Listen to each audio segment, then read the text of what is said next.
Most of them fucking wanted me then. They wanted me. I mean, I'm trying to tell the girls that I'm gay just to get the manager off my ass. Then it fucking backfires on me and they all start wanting me now. I'm a fucking challenge now. My life is totally fucked in this job. Peter Walsh. Alright, ladies and gents, welcome back to the show. My life as a strip club DJ. That's correct, ladies and gentlemen. You're probably thinking, what the fuck did he just say? That's right, guys. I'm going to tell you my story and why you should never, ever go for a job out of pure desperation. I'm telling you, because it always catches up with you. I used to work in L.A. in a strip club as a DJ. Now, how the fuck does one get that type of job? Let me tell you. But before we get into this, number one, guys, this is just textbook case of never ever get a job that you're uncertain about, you're not comfortable going into, no matter how little cash you have, no matter what you're needing to do, there's always something else. You know what I mean? There's always something else. Like if it was the last job on this planet, there's literally nothing else, I would understand that. But for me, it wasn't. Now, I was a young fucking idiot and I just didn't see it. But now I see it. I could have easily avoided the problem, but I did it anyway. So, only myself to blame. But look, it's probably a good story to tell for people that why you shouldn't do it. And even if there is guys out there that would love the thought of that job of working a strip club, I didn't at the time. And believe you me, it ain't fucking glamorous. It ain't fucking enjoying. It's nothing of the sort. It is a horrendous, disgusting job working in these fucking places. And wait until you hear what I gotta say. So guys, like, number one, let's just clear off this first. When I heard about I could potentially be a DJ in a strip club, I didn't go, oh my god, strippers, woo, oh my god, I can get laid. No, not at all. Not for one fucking second. Because you know what? I get by on my own. And I'm not saying anything bad about any other guys that are into strippers. Of course, strippers can be hot to men, including me, but not working with them now. You see what I mean? The difference, you know? Because now you're crossing over the line. So, for every guy, a stripper is attractive. But going into the work zone, no. So, for me, all of a sudden, instantly, I went, oh, Jesus Christ, oh, I don't know about this. I don't know. And there wasn't one thought of my head that's saying, oh yeah, this could be good, man, you never know. So the reason how I got this, I was working in LA, living in LA, and all of a sudden I'm living with this girl, I won't mention her name, this American girl, and we're having a couple of drinks in the apartment one night, and she's just a buddy now, right? Well, so-called buddy at the time, and we're getting on, trying to, you know, get comfy with each other as roommates, etc. Trying to get to know each other a bit better, so at least we can have a bit of a decent living arrangement together. So she reveals that she was a stripper. And I went, oh, you are? Or you were? Or what? So she's telling me this story that, yeah, she did it for a couple of years. She's done now, but she's tempted to go back because she needs a bit of cash. So I'm like, okay, now I don't know much about the stripping world at this stage. Had no idea. So I'm like, well, okay, we've all heard these stories, right? That people, they do it to get through college, they do it for money, extra money, whatever it is, or they've got a young child at home, you know? So you hear these stories and, you know, you don't think much of it, right? So I'm just taking on her word. So she goes back to the strip club anyway, does her thing. About 2 or 3 weeks later, she's telling me that there's a job opening there. There's a strip club job opening as a DJ. And so she turns to me and she says, well, Peter, maybe I can get you a job on there. And I said, as a DJ? She's like, why not? Wouldn't be that hard to learn. I went, well, firstly, I've never done DJing. What the fuck? Secondly, what? And I'm trying to be nice to her. I'm trying to say, well, look, you know, I don't really want to go work in a strip club here, okay? Like, this is what's going through my mind, but again, I'm dealing with a girl who revealed that that she has been and is now again a stripper after I start living with her. So of course, I'm trying to tread my words carefully. So then she's telling me about the money. I'm like, oh, Jesus. A couple of weeks go by, enough time passes by, I'm getting desperate for cash. And I went, oh, fucking hell, maybe I should do this. Maybe I should at least go along and see what kind of cash. She's telling me, like, you can come out with $1,000 tips a week. And that's on the off-peak position in there. As in, you're on the day shift. If you're a DJ at nighttime, you could make twice, 3 times that alone, easy. So I'm thinking, holy fuck, you know, I don't know. So enough time passes, I eventually give in. I'm like, okay, I need the cash. I went for the audition, everything was fine. Yeah, I know they do an audition, believe it or not. So that was grand, got the job. So then, I start working there. And a couple of facts before we get into this, ladies and gents, right? This is a fact. It's not fact in an encyclopedia or, you know, in the Hall of Fame of facts here, but it is a fucking fact about strippers. 90% of strippers, 90%, so not all, have a loser boyfriend or husband or even girlfriend sitting at home every single day playing Xbox or PlayStation, smoking weed, and they've got their buddies over all day long, hanging out, fucking around. And at the same time, while they're doing that, they're sending out the girl. Now, let's be honest, we could say guys here, but let's call it what it is. Most strippers out in the world are women. But for my case, we're calling it women because I was dealing with the women. And these guys will literally kick their girlfriend or wife out the door, tell them to go and work. Like this, can you imagine the psychology of that? Can you imagine the mentality? Can you imagine the balls? Can you imagine how little interest you have in your girlfriend or wife or whatever you want to call it, right? Actually physically getting her. Yeah, a lot of these guys get fucking physical with these girls, beat the shit out of them. And they actually send them out the door, send them packing into the strip club, bring home the bread and butter while they fuck around smoking weed, playing Xbox with the boys at home. You know, you can just imagine it, right? The girl comes home and she walks into a cloud of smoke and all the boys are in their L.A. Raiders and fucking Michael Jordan t-shirt and shorts and runners, right? You know, with their gold medallions hanging off them. And this is what we're talking about here, like. And these girls get the shit kicked out of them by these guys. I've seen girls come in with black eyes into the strip club where I was working. Black eyes. They'd come into the dressing room, bawl their eyes out, in tears, up at the dressing room, or they go to the toilet. You'd even hear them in the toilet crying. And you know what's going on. And eventually at the start, you know, for me, the newbie, you're like, what the hell is going on around here? It's like a zoo. What the fuck with all this emotion? So then eventually you figure out what's going on. You're told about these guys at home. And then eventually, okay. So a lot of the time, 90% of the time, you've got the guy at home fucking around, forcing your one to go into work that night, get felt up by guys and get money.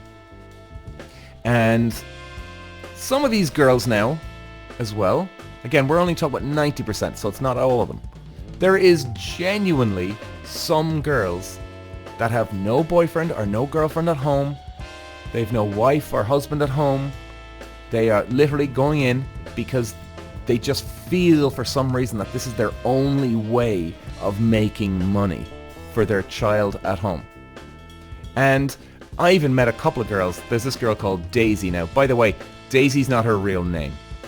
So as you know, guys, I don't like to reveal people's names on the podcast, but this is okay. We can actually call this girl called Daisy. I'll never forget her. And because Daisy's not her real name. So it doesn't matter.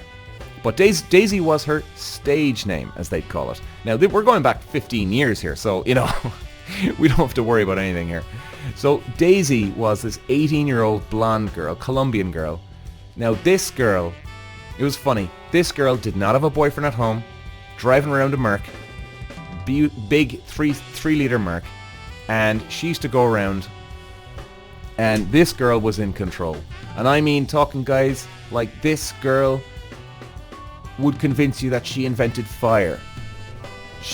This girl should have been in sales. She would have been an unbelievable saleswoman. I mean, best of the best. Like, we're not talking about really good, the best in a group. You'd be talking the best of the best.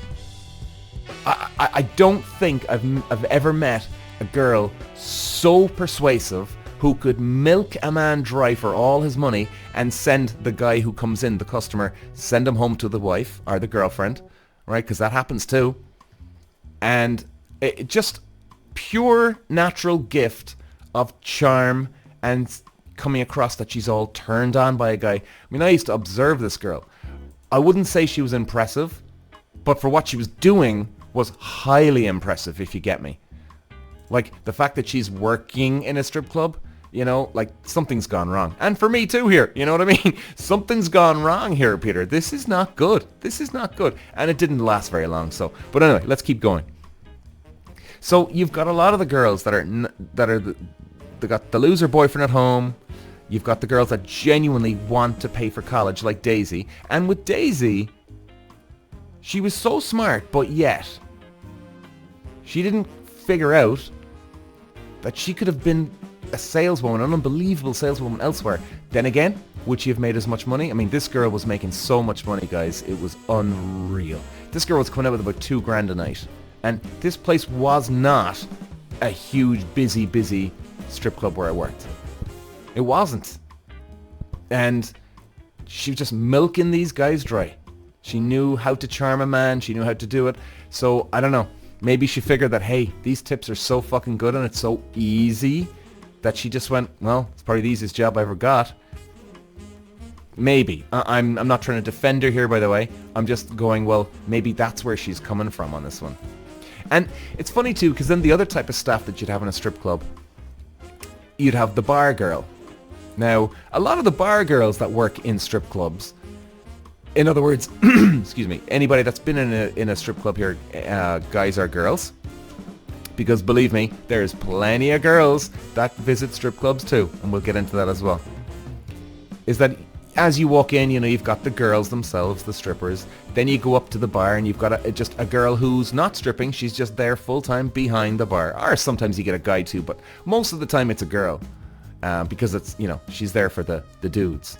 So she's there, but she's not half naked or naked. She's in her just a nice, cute outfit, or sometimes they do go really all out and they'll fucking get the whole works and they'll almost like be looking like a stripper. But again, it depends on the girl, depends on the place. But these girls are anyway, mostly, they're there full-time just behind the bar. And those girls are literally either they were strippers and they're fed up of it, but they know they can still make good money from the guys that come in, and they know what kind of money they can make behind the bar. Now, don't get me wrong, a bar girl would never make the amount of money a stripper can do. Never.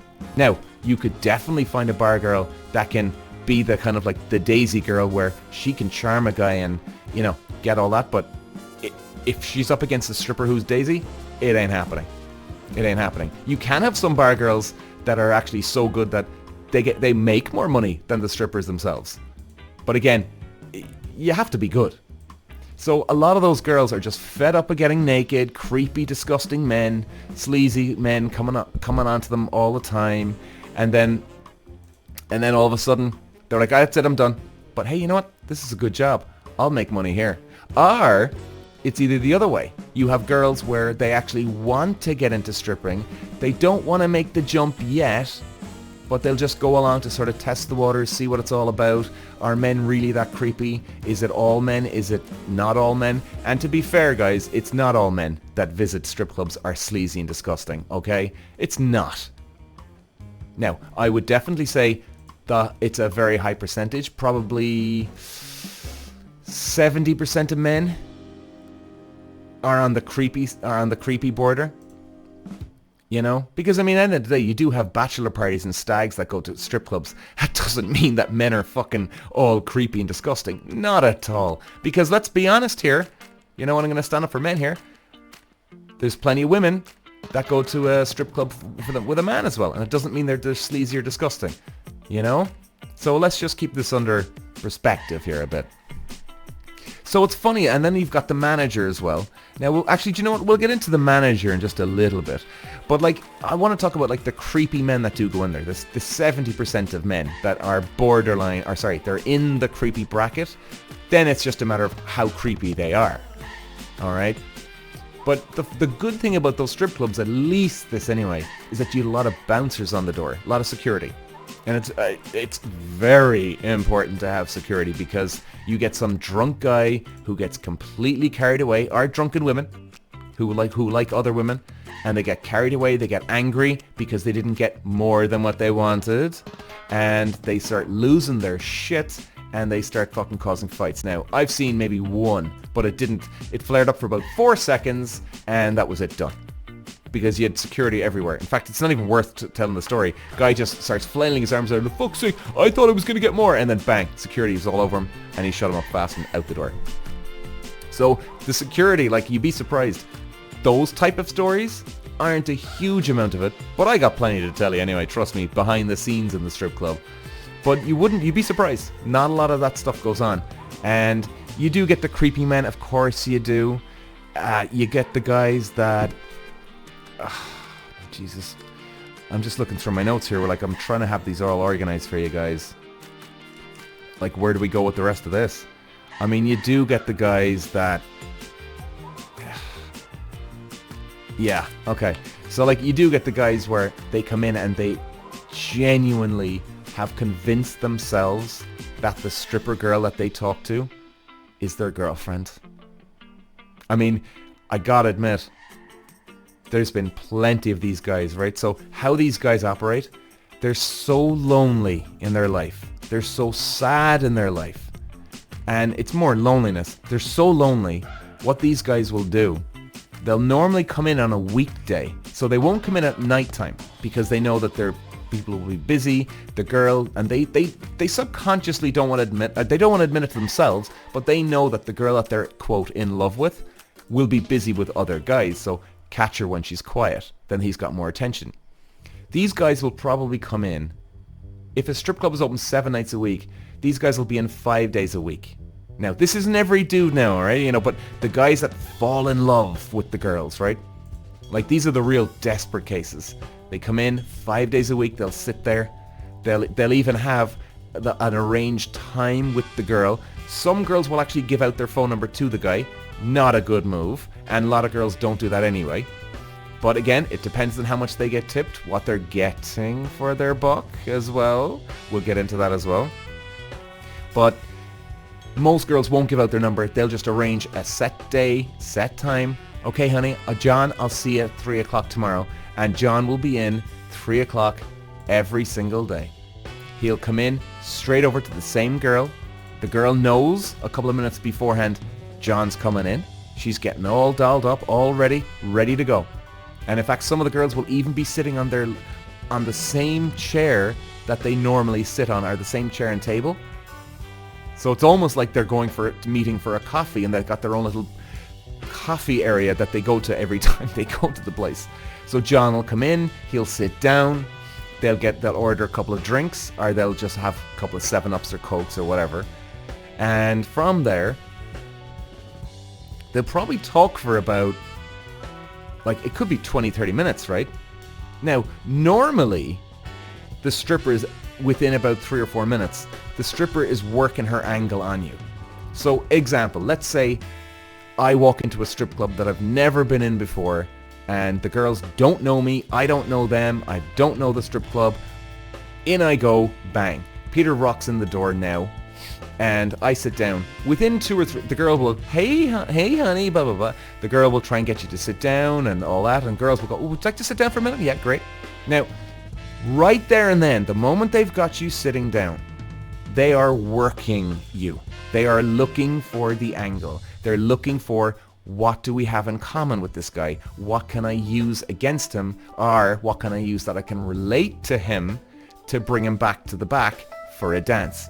These girls are fucking, well, not every girl. The girls that are good, they have got such a strategy made out. It is insane. I mean, this is, like I said, this Daisy girl, one of the greatest salespeople I've ever seen in my life, if not the best. The strategy this girl used was incredible.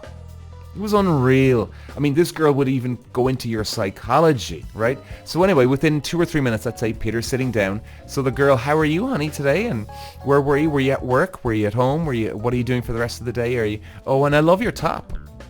And they'll go with the light stuff. And now, trust me, these girls are looking at your eye contact. They're watching your eyes follow any other girls in the place. They're watching, is he looking down my blouse? Is he looking at my tits? Is he looking at my ass?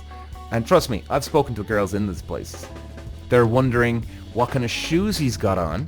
What kind of watch does he have on? Because now they're trying to estimate, okay, this guy's got these type of shoes. And believe me, a lot of these guys boil down to the same pattern. If you've got example, let's say Peter rocks in with a suit on and a gold Rolex, but it's a certain model type, they know how much Peter has in his pocket. To a certain degree, but they've got a really good idea. Okay, Peter's in here now, he's got the suit, okay, it's a good Hugo Boss suit, and trust me, these girls will know the type of suit that a guy would wear and how much they'd spend. They know their fucking men's suits inside out. They'll go, okay, Peter's wearing a Hugo Boss suit, right, he's got the gold Rolex, and it's that type of Rolex, whatever it is. He's got those shoes, okay, I'm reckoning he's got about $2,000 to spend, right. Actually, what we'll do now, and as they're talking to you, they're registering everything what I'm just saying here. Now they've worked out exactly, right, he's got about $2,000 to spend today, cash. Let's go to the VIP room, and we'll get a bottle of champagne. Now, if Peter rocks up with, Peter walks in the door with, let's say, runners, let's say, fuck it, t-shirt, sandals, shorts. Now they're thinking, okay, yeah, alright, well this guy's probably a lowlife. Or he's a fucking whale. Like, those are the guys you really gotta look out for. The guy that comes in looking like shit, okay? Really looking like shit, are so fucking surf boy casual. They're the guys are 50-50. You're gonna go with the doubt. This guy probably doesn't have any cash. Probably doesn't. However, you would be so fucking amazed how many guys come in on purpose trying to look like shit to throw people off. And they don't just do that in a strip club, they do that in other places in their life. They try and throw you off. And these guys, if they are the whale, like the big spender, and they're coming in with the shorts and sandals, if these guys are the big spenders, they are spending obscene amounts of money. They could even throw 10, 15 to 20 grand down. Or they might divide it. They might get a VIP room for, let's say, $2,000, right? So everything looks legit to the manager and the owner of the strip club. But he'll tip the other girl 15 grand. You wouldn't believe what kind of money some guys will spend because they just have it. I mean, you know, if you think about it, it makes sense, right? Or not makes sense, but you get what I mean. In other words, you got a guy who's got so much fucking money. He's a billionaire multi-times over, and like 20 grand to him is $10, $20, 10 euros, 20 euros to us. It's nothing. It's nothing. So they can afford to do this. Now, they're looking for something in return here as well, by the way.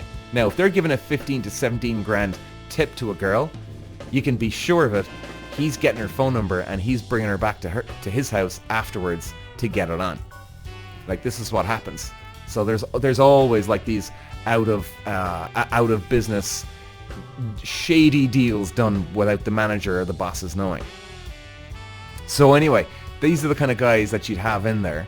I mean, there's other things like the darker the strip club is, the seedier it is.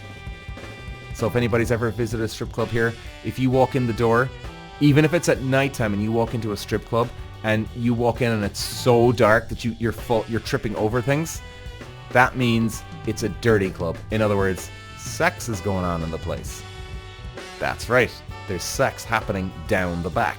The security cameras, the management and owners don't want that stuff been shown on the cameras, even though they've got full control over them. But, you know, you never know if they get a break-in or something, the police are called, then all of a sudden you don't want the police seeing what you have going on down the back. So the darker a place is, the seedier it is. And, yeah. And then other things, just bringing all the memories back. And I mean, like, guys, I was a DJ, right? So we'll get into that now in a second. But, I mean, I was seeing women naked all day long. All day long. I mean, I had access to the changing room down the back because you got to talk to the girls. A DJ's job is to say, okay, Daisy, what songs do you want up next? So you got to go down to the changing room. Okay, you want those two? Right. Do you want something to change after that? No. Because a lot of the girls will go up on stage and they will literally do a 2-song set. So in other words, DJ comes in, turns on the music for the night or the day. He's introducing the girls up on stage, but before they go up on stage, the girl's going to do a 2-set play. So in other words, she'll tell the DJ, or the DJ will go back into the change room down the back and ask Daisy, all right, you're up next. You're going on stage. What 2 songs do you want? So then she'll tell you what you put on. So Daisy will go up, you put on her request a song, the next one comes in, and you play that one too. So she's doing her thing, she's going up and down the pole, she's doing this, she's doing that, trying to flirt with a couple of guys down there. And then hopefully she catches eye contact, hopefully she feels a quote now, connection with somebody in the audience, and then she brings them down to the back to get a couple of lap dances or the VIP room, and that's where she makes the money. So that's the DJ's main job, right? Making sure the girls have the songs they're happy and comfortable with. You play them for them, bring them up on stage, and then bring them off. And you know, I mean, it was a very hard job, guys, because the fact that you got these strippers, they've got these loser boyfriends at home. Very, very tough job for a strip club DJ, believe you me, because you're dealing with girls that are on crack, heroin, hash, marijuana, weed, you fucking name it, coke, every type of drug known to man is taken in these clubs by these girls. Now, you would have 95% of the girls do take either they smoke something, or they drink something, or they take drugs. One of those 3. You'd have the 5% who actually do nothing, which is like, wow, what the fuck? They don't even drink 1 sip of drink. It's like unbelievable. So most of them, 95% of them, are off their fucking game. They're drunk before they show up for work, but they're functioning alcoholics. So like you can smell the booze off them. You can tell that they're loose, I suppose. Not loose as in like you can have sex with them. No, but just in case anybody's taking me wrong here, as in they're loose, as in they're relaxed. You know, that drunken relaxes and like, hey, everything's all good, right? Or they've taken a bit of coke to wake up for the rest of the night, or they've taken their, God forbid, their heroin, and they're hiding their heroin patches on their skin with makeup. And so very tough job to do, because all of a sudden you get some girl that goes up on fucking stage and you play her 2 songs, she starts roaring from the stage, hey DJ, what the fuck are you doing? She's doing it in front of everybody, right? Screaming at you, and you just have to go, and this happened to me. You're like, oh my god, this is embarrassing. And every fucking person in the place is listening. Of course, being a DJ, you've got an advantage. You can turn the music up, so you're trying to fucking shut the fucking bitch up. So she comes down, I didn't tell you to play those fucking songs. But see what the thing is, here's how a DJ gets paid, right? And this is where a lot of the conflict comes in with a DJ and the strippers working with each other. So the DJ, like I said, he plays the songs for the girls, brings them up, brings them down, but the DJ earns tips. And that's what I was doing. So the DJ, every dance, let's say, we'll go with Daisy, all right? Daisy's our benchmark here for all our examples here. So let's say Daisy goes up on stage, she comes down, she goes down for a lap dance. Let's say Daisy's charging $40 for a lap dance. Now, out of that $40, $2 minimum should be going to the DJ per dance. So if Daisy's getting only one dance, Peter's getting tipped $2. If she's getting 10 dances down the back, Peter's getting $20 off her. And it's the exact same how it works for all the other girls. Now, it's an unwritten rule. There's no contract here, okay? This is all under the table cash tip bullshit. So it's all under the table and it's all, okay, I gotta trust you, you trust me, and we'll all get on happily together. So some girls, like we'll go back to this girl now who would start screaming at you in front of people and why she's doing this. Now, some of the girls can be cheap ass. Some of the girls are extremely generous. Now, the thing is, the manager will always tell the girls, okay, listen, ladies, it's a minimum $2 per dance for the DJ, and then the manager will get a cut out of it too.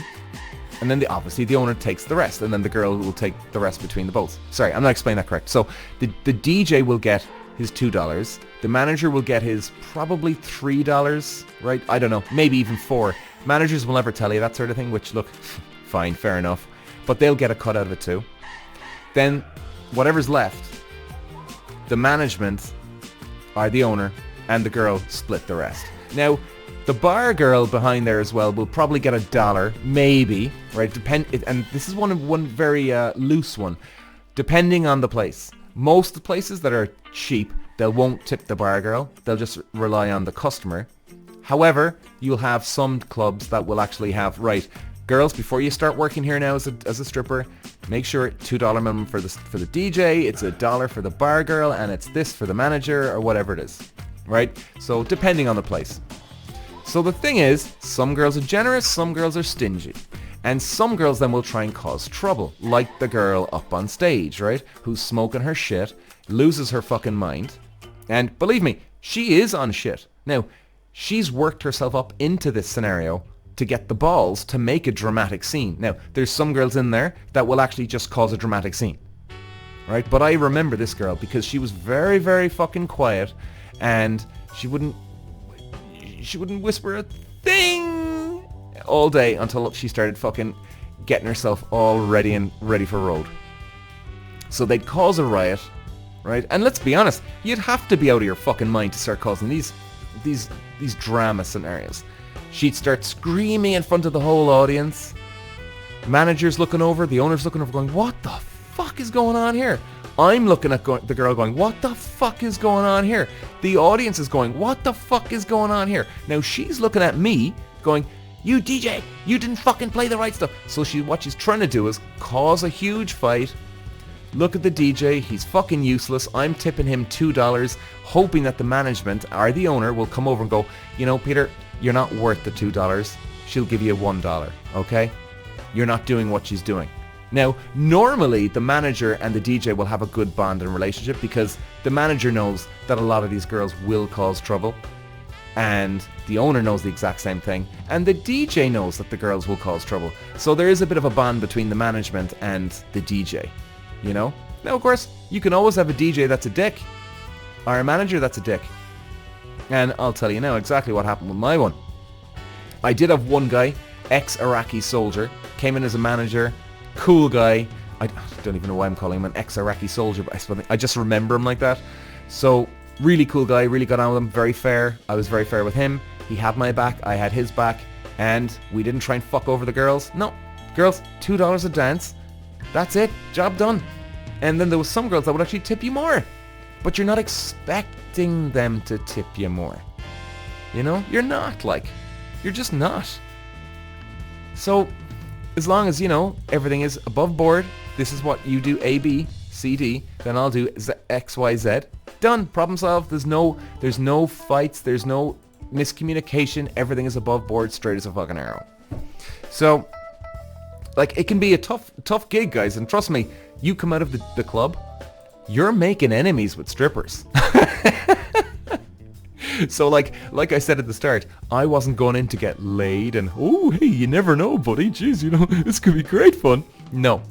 But the guys that do go into as a DJ into these places, they are so fucking disappointed and soul destroyed by the time they're done, because they've realized they've made enemies, not buddies.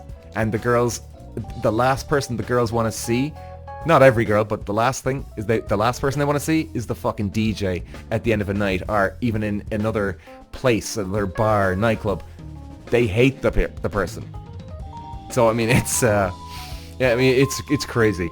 And I mean, guys, I unfortunately was working in one of these it wouldn't be the seediest strip club, but it certainly was seedy enough. It was dark enough. And I mean, I remember even one stage I went upstairs, and one of the managers was showing me around. He goes, "Peter, come here. You're not going to believe this. Did you know about upstairs?" I went, "Oh Jesus, no. What?" He goes, "There's beds upstairs, porn beds." I went, "What?" Now, in normal circumstances, ladies and gents, if you went to a party and somebody came over to you, "Come here, lad, there's porn beds upstairs," you'd be like, "Nah, yeah, whatever." Like, you'd just be imagining, oh, some guy's got some leopard fucking skin mattress or duvet or something, right? But you wouldn't be thinking anything of it, okay? Or maybe you're thinking the person's joking.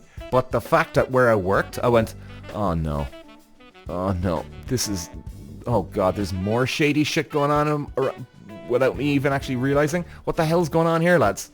So he brings me upstairs. There's about 6 different rooms in this place. Now, if you try and imagine, ladies and gents, like an industrial complex, okay? You know those industrial complexes where they're not in the city, they're out of bounds, and they're like these industrial parks, right? So the buildings aren't the most elegant. They're not, they're kind of work orientated, constructed industrial complexes, right? This is what it means, right? This is the type of place that we're talking about. Now, the downstairs is kitted out like a normal fucking hotel or something, or a house, the way so much effort's been put into it. Upstairs then, you can really feel that it's like the industrial place, but it's really warm and you're like, oh no. So there was I think, now don't quote me guys how many bedrooms exactly. I think there was 6. I could say 5 or 6, I don't know. Let's just go with 6, right? But there was multiple bedrooms, okay, on either side. So we go into these bedrooms. Every bed has got the leopard skin fucking duvet thing. I mean, just cheap, tacky shit.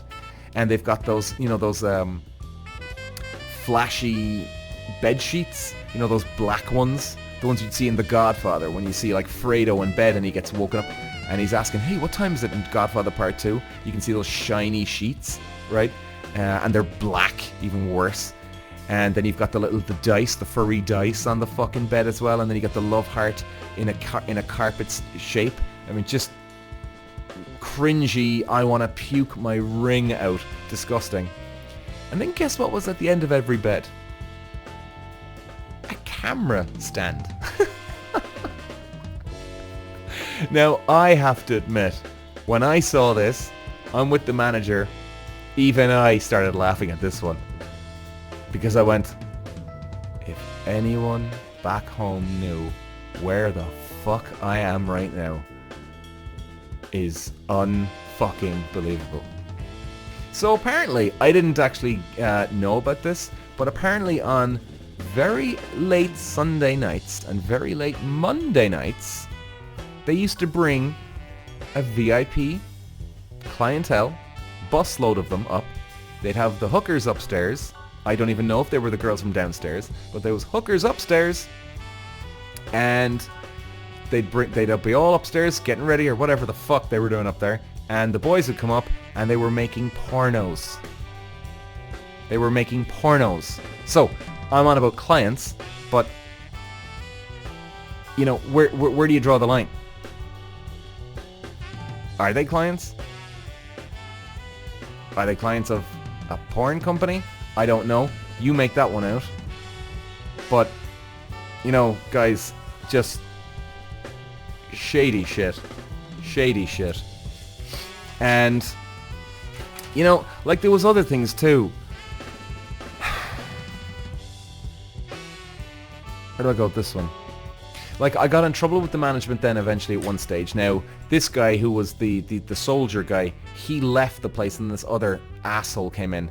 This kind of a Middle Eastern guy, mid-40s at the time, real sleazy, creepy guy. He wanted to fuck every girl in there. No doubt about it. Anytime one of the girls gave him a little bit of attention, he was all over them like a cheap fucking suit. So, the women ruled him. He didn't rule them. And I remember things were getting dicey for me. I was like, and I remember because I was right across from where he was standing. He'd always be by the bar area, just kind of hanging out. I was right across him in the DJ booth. And he used to always start staring over at me. And he was starting to act like an asshole. I went, oh no. Oh no. Now, I'm going to keep in mind here, ladies and gents, I wasn't trying to fuck one of these girls. So there wasn't like, none of the girls could have said, oh, Peter's trying to have sex with me. Now, maybe they did, but there was no proof because I wasn't trying to do anything. But the thing is, there was girls, coming over to me, trying to flirt a little bit with me, but they were only trying to flirt with me because they were trying to get their song, oh, hey, can you play it a little bit longer this time? Like, you'd have no problem doing it, but there was no need to flirt. There's no need to flirt. Of course, dickhead over here, the manager, is so fucking wound up, hyper jealous type of guy that he can't handle it. Then all of a sudden he starts acting like an asshole. Things got so bad, ladies and gentlemen, so fucking bad with him, that I actually went over to him and told him I was gay. I'm not joking. I am not joking. I told this man I was gay. I also told all the strippers that I was gay.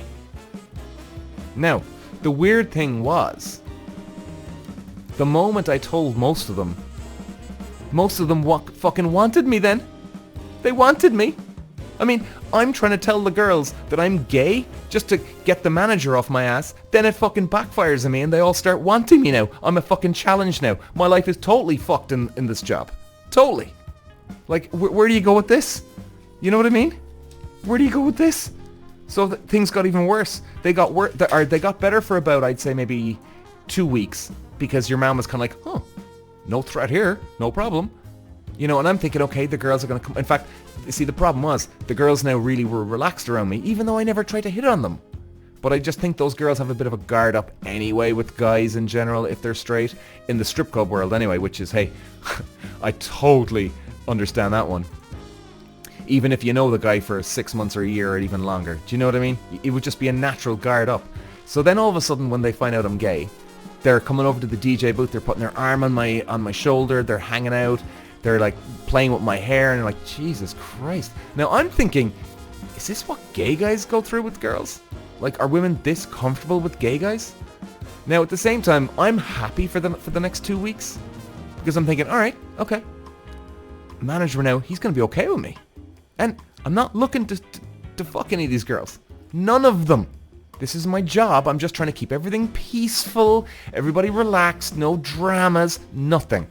I even resorted to telling them I'm gay, even though sure it doesn't matter. Doesn't matter fuck. Especially when I'm not from LA. So of course the girls get more friendly. Even one girl says, Peter, if you ever want to try it on with a girl, I'm here for you. Now, to this day, I still can't ever remember. I can't ever tell if she was just trying to test me to see if she was a double agent sent in from the manager to see, is Peter gay? Does he want to fucking do her? Or does she actually want to do me because I'm a challenge? I'll never know to this day. But there was girls doing this. Like 3 girls actually were trying to do this with me. And out of all 3, we'll never know. And hey, didn't matter. I didn't want to go there anyway. But would have been nice to know though, looking back and even telling the story now. Would have been great to actually know. I wonder, did they want me because I was a challenge, or was it the manager, or a bit of both? Yeah, would have always liked to have known that one. But yeah, guys, so like even telling them I'm fucking gay backfires on me. I mean, and I'm telling you now, ladies, for a man to, to tell a group of people that he's gay, it's not easy to do. It's not fucking easy to do. Because God knows who could run into Peter the next time, and if I'm in LA and some girl I'm on a date with and then one of the strippers comes over and she says, oh, you know, Peter's gay, and all of a sudden, you know what I mean? Like, you'd be worried about that sort of thing. Now, I wasn't too worried about it because I was unknown in LA, but, you know, you never know. You're like, why would you say it? Do you know what I mean? Why would you say it anyway? But I went there. So yeah, backfired on me. And then things got worse because I was getting too much attention. Then the manager finally turns around and says to me, look, Peter, you know, we might have to transfer you to the other strip club. They had another place as well. I think they'd 4 places around the place. So anyway, he wanted me out of there. Now, before all this shit took off, I was his favorite. I was his best. He loved me. Then all of a sudden, nowhere. So he says, look, yeah, we're going to have to try and probably transfer you. And I was like, oh, okay. And it was funny because this was great timing. This was fantastic fucking timing. So how did I decide I'm done with this fucking place? I can't work in a strip club anymore. This was the start of it because it was like, okay. Well, it was really the start of it about a week before that, before he said that to me. I was like, okay, I need to start making a plan here, making a move to get the fuck out of here and never work in a strip club again. So like, I told him, I said, okay man, well look, let me know. Now, look, it wasn't I was getting fired, it was getting transferred to another place. But for me, I was like, wake up Peter, come on. So anyway, within the same time, I'm in there and it was a Saturday night, and this was it. This was the straw that broke the camel's back. It's a Saturday night at about, I remember vividly. I don't remember the exact time, but it was around 12:30. And I just finished a takeaway Chinese I got. And I was just standing there relaxing, waiting for a bit of people to come in. Bunch of dudes come in. All of a sudden you're getting all the girls on stage. They're coming down. They're going out for dances. Now on a Saturday night, you'd have a runner. Now not everybody calls him a runner or a marker, whichever one it was. And a runner or a marker would hang out with the DJ all night on a Saturday night. And he'd watch the girls go down into the back room where they do the lap dances, okay? So as the lap dances are performing, the runner, marker guy, will go down the back. He'll have a clipboard and he'll literally have like an Excel print-off sheet. He'll have, okay, Daisy at the top, and he'll have a column all the way down with, 1 to 100. So he'll tick off the boxes how many lap dances Daisy gets. So now at least everything's recorded for the management, the owner, the DJ. So in other words, if Daisy says she only got 20 dances, well, actually Daisy, we know you got 50 because we marked everything. So everything's in order, So the marker guy goes down. He comes down anyway. He's marking off the dances as he comes. He comes back up to the DJ booth. He's telling me how many dances it was, and I'm like, okay, grand. I can't even remember now how many it was at one time, but there was about 6 or 7 girls down there, and I'm just focusing on 1.5 minute to 2 minute songs, right? And then you turn the next song over. The next song over comes, and then the girl's trying to hustle the guy for another dance, or she's done it beforehand, and then the guy will go for another dance. So it's all about turning over the songs, therefore turning over the lap dances, therefore turning over money. So therefore, guy comes, he's doing it for about 2 or 3 hours. I'm doing my thing. He comes over and he goes, hey Pete, look, listen, buddy, sorry, I'm dying to go to the toilet. Could you just mark this for the next one? I went, yeah, sure, no problem. So I've done it a couple of times, right? And look, working in a strip club, I've seen the girls down there giving dances. Happens every day, day in, day out. Do you know what I mean? Now, then there's one area down the back where it's not the VIP room, but it was just sort of hidden away. And it wasn't on purpose, by the way. It was just the way the building was laid out, right? So you had to go down the back. So in other words, no one could actually see anything what was going on at all. It was like a VIP room. Very hard to explain because, look, I know lap dances would be behind closed doors and stuff, but maybe I'm doing a bag to try and explain this. But anyway, they were normal lap dances. I go down the back, and I'm there ticking away, okay, and I see the girls doing their thing, right? And all of a sudden, okay, I'll tick, tick, tick, tick. So then we'd always put a star if a girl is getting it on with a customer an extra little bit. Because number one, and believe me, you mean, it's not that it was frowned upon by management or ownership. It was the fact that they weren't getting their cut. Yeah. That's what they were annoyed about. Not that she shouldn't be doing it. It was that they weren't getting their cut. And they'd have a chat to her afterwards and say, hey, did you get tipped more? Okay, you should be sharing that with us, or you should be bringing the guy into the VIP room and getting him to spend that money. So there'll always be a star. Anyway, I go down, tick, tick, tick, couple of stars, this and that. I get back up to the DJ booth, and it was the first time I went down, ticking off lap dances as I went, but it was the first time I didn't think twice about it, as in it was completely and utterly normal life to me now. And that was the moment I went, that's it. I'm done. I'm fucking done. I am fucking done. I cannot believe it. And it was weird because obviously I didn't pick up that, or as in it was second nature to me, so I didn't pay attention to it. But then about 2 minutes later when I'm back at the DJ booth, the fact that I didn't pay attention, then I paid attention, if you get me, guys. You know what I mean? And I went, I'll never forget it. It was like a lightning bolt hit me. I went, Peter, we're done. We're done. And I gave my, whatever, week's notice, 2 weeks notice. I said, I'm out. And thank God I got the fuck out of there and never return ever again. They even called me a few weeks later saying, hey, Peter, look, you know, any chance you could come in for a couple of nights? And I went, no, sorry, guys. Sorry, I got a new job already. So that was it. Job done. But it was not good. Not pleasant. I was thinking actually maybe a couple of entertaining stories. I mean, this was one or two, like the porn beds upstairs would be good. And but really, guys, the lesson here, really, if you can learn from me, learn from my dumb mistakes. I went into a job that had no attraction to it whatsoever. I literally did it because I was desperate for the money, because I was just in a bit of a shitty scenario at the time. I could have always got another job. Hold the fuck out. And even if you go in, oh, well, this will relieve pressure, it made things worse. I went into a strip club, worked as a DJ in a strip club. I didn't get any lap dances. I didn't get any VIP treatment. But my soul got stripped of everything it had. Well, that's my LA strip club DJ story, ladies and gentlemen. Thanks for listening. Peter. Walsh.